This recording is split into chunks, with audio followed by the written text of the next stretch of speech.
Burong mustasa. Masarap na appetizer. Paano nga ba gawin? Oh.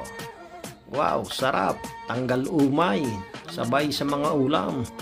Mustasa, suka, asin, jar, chopping board. Yan ang mga kakailanganin. O mustasa, kailangan malinis, hinugasan, tanggal insekto at saka mga dumi. Hiwain. Yan. Tapos hiwain ng mabilis. Mabilis na mabilis. Yan. Fast forward lang yan. Tapos na kaagad yan. Tapos, pipigain. Pigain ng mabilis. Mabilis na mabilis. Yan. Para matanggal ang pait at anghang.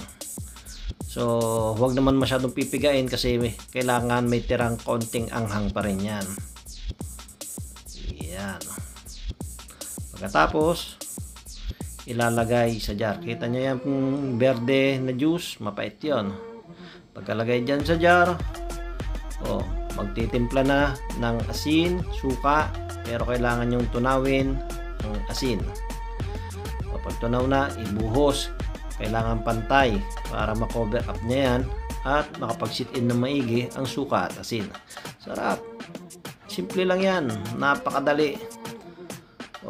Winner. Isang araw hanggang 4 na araw, 1 linggo, pwedeng kainin. Sarap.